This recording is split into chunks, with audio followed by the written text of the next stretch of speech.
Hello students, myself Karan Sonagra. Welcome to the chapter number 11, Pressure. So in today's video, we will learn what is pressure and related to its activity, and we will also see the learning objectives behind to learn this chapter. So let us see the learning objectives of this chapter. So at the end of this chapter, student should be able to know what pressure is, what fluids are, how liquids exert pressure, what atmospheric pressure is, the application of pressure in our daily lives, and also student should identify the materials that exert pressure. So pressure and its use is a part of our daily lives. See for an example कि जो pressure cooker होता है, right, we use that pressure cooker to cook the food faster. जल्दी खाना पकाने के लिए हम लोग प्रेशर कुकर यूज़ करते हैं. Also we enjoy the fizzy drinks, कि जो हमारे कोल्ड ड्रिंक्स होते हैं वो हम लोग इंजॉय करते हैं. तो उस कोल्ड ड्रिंक्स में क्या होता है, there is a carbon dioxide gas which is dissolved in the drink under pressure, which escapes when we open the bottle and release the pressure. Here two pictures are given, so we have to give the answer of the following question. Which animal moves faster in desert? तो desert में कौन जल्दी चल सकता है, bullock या तो फिर कैमल? तो ऑब्वियसली डेजर्ट में कैमल ही जल्दी चलेगा, right. Second, which will be easier to push? इन दोनों में से कौन सी पिन को पुश करना ईजी रहेगा? ऑब्वियसली दिस वन, बिकॉज अगर इस पिन को हम लोग पुश करते हैं तो वो हमें ही थोड़ी बहुत चुभेगी, right. So what are the reason behind it? Let's talk about that. So in this chapter we will learn what is force and how force and pressures are related and how they play a part in our daily lives, right. So we will basically learn about pressure in this chapter. So let's see what pressure is. So the amount of force exerted per unit area of a surface is called pressure. So pressure is nothing but it's a force exerted per unit area, so that is called pressure. SI unit of that pressure is Pascal, which is denoted by capital P than small a. SI unit of pressure is Pascal. Also there is a relation between Pascal and Newton per meter square. So we can define the SI unit of pressure is 1 Pascal when the force of 1 Newton is exerted on the area of 1 square meter, right. कि एक square metre के area पर अगर हम लोग 1 Newton का force लगा रहे हैं तो उस पे प्रेशर कितना जनरेट होगा, 1 पास्कल का, right. So here one activity is given to study the effects of force and the area on the pressure exerted. It means जो प्रेशर लग रहा है उस पे फोर्स और एरिया कैसे अफेक्ट करते हैं, उसकी इफेक्ट्स क्या होगी, वो activity we have to perform. So to perform that activity you need a banana, a potato, a sharp knife with the handle, a steel ruler, a blunt breakfast knife, और you can say the spatula with a handle. So to perform that activity you need to do that: peel and place the banana on a kitchen board and then cut one slice with sharp knife, one slice with steel ruler and one with the blunt knife. मतलब कि उस बनाना को आपको kitchen board के ऊपर रख के sharp knife से कट करना है, दैन स्टील रूलर से कट करना है, और एक स्लाइस है वो ब्लंट नाइफ से कट करनी है। तो आप क्या देखोगे कि which implement cut the banana most easily, कौन सी चीज़ है वो बनाना को ईजिली कट कर सकती है, right. Now use the same implements, ये सारी चीज़ें ऐसे की ऐसे ही करनी है, बट किसके साथ, पोटैटो के साथ। सिर्फ बनाना की जगह पे हमें क्या लेना है, potato. So which one cut the potato most easily, right. तो obviously when you perform this activity you would find that the sharp knife cuts both banana and potato most easily, while blunt knife needs lots of pressure for the same pressure to cut, right? But the steel ruler may cut the banana but it does not cut the potato. कि जो sharp knife होगी वो potato और बनाना दोनों को easily cut कर देगी, जबकि जो ब्लंट नाइफ होगी वो बहुत ज़्यादा फोर्स लगाओगे तभी पोटैटो को कट कर सकती। एंड ऑल्सो स्टील रूलर है वो बनाना को तो कट कर सकती होगी, मगर क्या होगा कि वो शायद पोटैटो को कट ना कर पाए, या तो अगर कट कर रही है तो फिर आपको ज़्यादा प्रेशर लगाना, ज़्यादा फोर्स लगाना होगा, right, for the same pressure. So इसके पीछे का साइंस क्या है, that force applied by the hand on all three implements, ये तीनों नाइफ या तो ये जो तीनों चीज़ें आप यूज़ कर रहे हो कट करने के लिए, उसमें जो आप फोर्स लगा रहे हो वो अलग अलग होगा for the same pressure. However the sharp knife has very small area which acts on the surface. The force divided over a small area, so the pressure exerted would be greater. मतलब कि force कम लग रहा है, right, but pressure है वो ज़्यादा लग रहा है। क्यों? क्योंकि जो एरिया है, जो शार्प नाइफ में जो कटिंग एज होगी उसका एरिया क्या होगा, कम होगा। अगर एरिया कम है तो जो प्रेशर जनरेट होगा या तो प्रेशर एक्सर्ट होगा दैट वुड बी ग्रेटर। तो sharp knife exert greater pressure with the same force because of the small area of contact, while steel ruler and blunt knife are dull, right, तो they have the larger area of contact. अगर larger area है तो they have to exert, or you can say they will exert small pressure for the same force.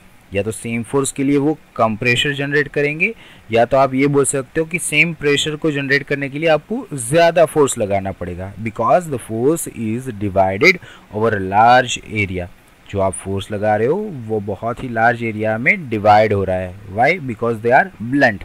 तो blunt knife होती है उसका area क्या होता है, ज़्यादा। तो इन शॉर्ट कि शार्प नाइफ से हम लोग जल्दी कट कर सकते हैं और मोर इजीली हम लोग चीज़ें को कट कर सकते हैं, जबकि steel ruler and blunt breakfast knife से हम लोग इजीली कट नहीं कर सकते। उनको कट करने के लिए we need to apply more force, right. Why? Because कि जो शार्प नाइफ होगा उसकी कटिंग एज का एरिया कम होगा। अगर एरिया कम है तो प्रेशर भी ज़्यादा जनरेट करेगा for the same amount of force. But अगर एरिया ज़्यादा है और सेम अमाउंट ऑफ फोर्स लगा रहे हैं तो प्रेशर कम जनरेट होगा, right. Now let's see the calculation of pressure. So the pressure can be calculated by using the following equation. According to the definition of pressure, pressure is a force which is acting on a unit area. तो pressure would be the ratio of force to area on which the force is acting. So the pressure, we know that the SI unit of pressure is Pascal, right, which is denoted by P, capital P, which is denoted by capital P and small a, जबकि जो pressure है वो denote होता है सिर्फ capital P से, और उसका ऐसा यूनिट है it is denoted by capital P and small a। Force का जो ऐसा यूनिट है दैट इज़ न्यूटन, वाइल जो एरिया है उसका ऐसा यूनिट है metre square. So we can understand that 1 pascal would be equal to 1 Newton per meter square, right? So from this equation we can say for given force pressure would be inversely proportional to area. मतलब कि if we increase the area for given force pressure would be decrease, and if we decrease the area for given force pressure would be increase. But if we want to find out the force, what will we do? Force को हम लोग subject करेंगे और इस area को इस side equal to के ले जाएंगे, राइट? तो force would be equal to pressure multiply by area, right? And again if you want to find out the area, अगर हमें एरिया फाइंड आउट करना है तो एरिया को हम लोग सब्जेक्ट करेंगे, इस साइड ले जाएंगे और क्या होगा कि प्रेशर को इस साइड ले जाएंगे नीचे, तो area would be equal to force divided by pressure, right? So pressure is inversely proportional to area. तो इनवर्सली प्रोपोर्शनल है, इसका मतलब ये हुआ कि अगर एक क्वांटिटी को हम लोग इंक्रीज करते हैं तो दूसरी डिक्रीज होगी, और अगर एक को हम लोग डिक्रीज करते हैं तो दूसरी इंक्रीज होगी. But for given area pressure is directly proportional to force. अगर डायरेक्टली प्रोपोर्शनल है तो एक को इंक्रीज करेंगे तो दूसरी भी इंक्रीज होगी, और एक को अगर हम लोग डिक्रीज करते हैं तो दूसरी भी डिक्रीज होगी. तो this proportionality is for given area and this proportionality is for given force, right? So let's see the examples which are based on the pressure. So here example number 1 is given. What is the pressure exerted by the book kept flat on a table which has an area of 0.2 meter square and weight of 5 Newton? तो यहाँ पे wait दिया हुआ है, तो weight is a gravitational force acting on an object, right? तो it's a one kind of force, and area of book is given which is 0.2 metre square. So if you want to find out the pressure, तो formula क्या रहेगा? Pressure is equal to force upon area, right? तो force is given that is 5 newton divided by area, तो area is given that is 0.2 Newton. तो 5 divided by 0.2 it would be equal to 25. तो again यहाँ पर force है वो SI unit में है, एरिया है that is also in SI unit, तो पास्कल होगा वो भी किस में होगा, सॉरी जो प्रेशर होगा वो भी किस में होगा? SI यूनिट में, तो that would be equal to pascal. तो pressure is equal to 25 Pascal. Now let's see example 2. What is the pressure exerted if we keep the book upright on its side which measures the area 0.1 meter square? जो wait है book का वो तो उतना ही रहेगा, तो जो force exert कर रहा है वो तो उतना ही होगा 5 न्यूटन का, बट जो एरिया ऑफ कांटेक्ट है यहाँ पर आप देख सकते हो नीचे जो एरिया ऑफ कांटेक्ट है वो कम हो गया. तो for given force if we decrease the area तो प्रेशर क्या होगा? इंक्रीज होगा. Why? Because for given force if we increase the if we decrease the area pressure would increase. तो प्रेशर जो होगा that would be equal to 5 divided by 0.1. तो 5 divided by 0.1 would be equal to 50 pascal. Now here one another activity is given to observe how much pressure you exert on the floor.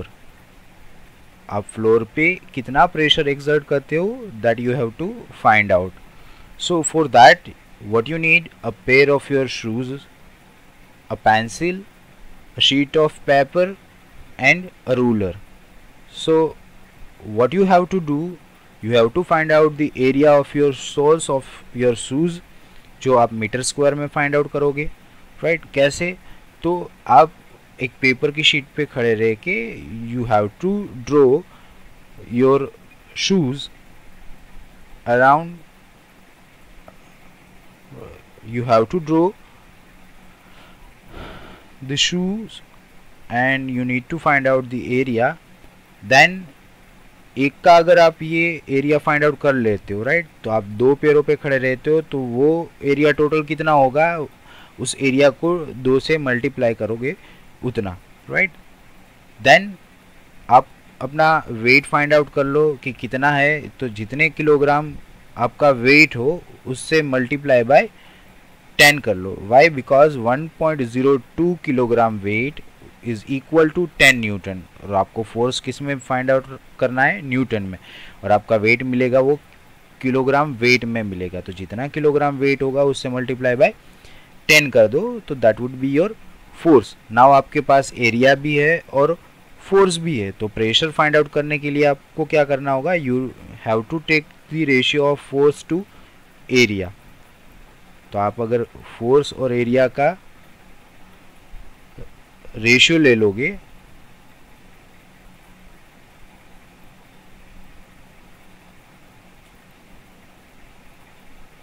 अगर आप force और area का ratio ले लोगे तो that would be equal to pressure.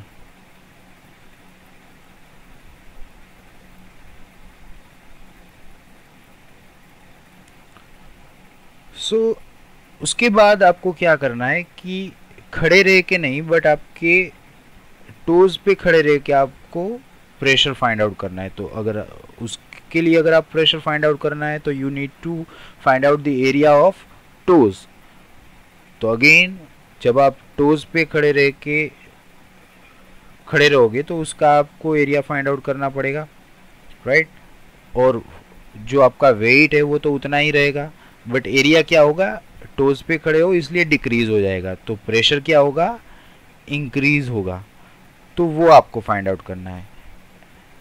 तो जब भी आप वो फाइंड आउट करोगे then you will find that pressure per centimetre square on the floor is greater when you stand on your toes. कि जब आप अपने टोज पे खड़े रहते हो तब जो प्रेशर जनरेट होता है दैट वुड बी ग्रेटर. क्यों? बिकॉज जो टोज का एरिया है वो शू सोल से कम होता है. तो अगर फॉर गिवन फोर्स एरिया कम होता है तो प्रेशर क्या होगा?